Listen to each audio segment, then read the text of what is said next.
അതുകൊണ്ട് പിശാചിന്റെ വഴിയിലേക്ക് പോകരുത്. നമ്മുടെ കുടുംബ ബന്ധങ്ങളിൽ വിള്ളലുകൾ വരരുത്. ഉമ്മമാരെ, പെണ്ണുങ്ങളെ, ആണുങ്ങളെ, ഒരു മരുമകള് വീട്ടിലേക്ക് വരുമ്പോൾ ഉമ്മ നിങ്ങൾ ആലോചിക്കണേ, എനിക്കൊരു മോളാണ് വരുന്നത്, ഒരു മോള്. അവള് നിങ്ങളുടെ ശത്രുവല്ല. എന്താ അങ്ങനെ മനസ്സിലാക്കുന്നത്? ഉമ്മാര് വിചാരിക്കും മക്കള് പെണ്ണെട്ടി, മക്കള് ഭാര്യയെ സ്നേഹിച്ചാൽ പിന്നെ ഉമ്മാനെ സ്നേഹിക്കൂല.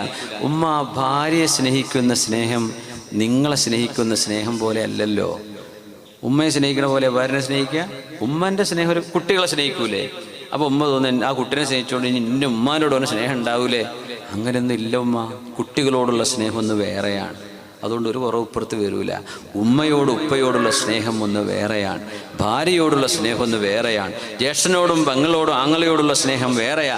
ഒന്ന് അവിടെ കൊടുത്തു വെച്ച് ഇവിടെ പോകുന്നില്ല. നമ്മൾ അങ്ങനെ ചിന്തിക്കുക, അവിടെ കൊടുത്ത് അവിടെ പോയല്ലോ. എന്നിട്ട് കുത്തിത്തിരിപ്പുണ്ടാക്കി ഇടങ്ങേറാക്കി ആ കുട്ടിനെ പുറത്താക്കുക, ആ കുട്ടിനെ സങ്കടപ്പെടുത്തുക.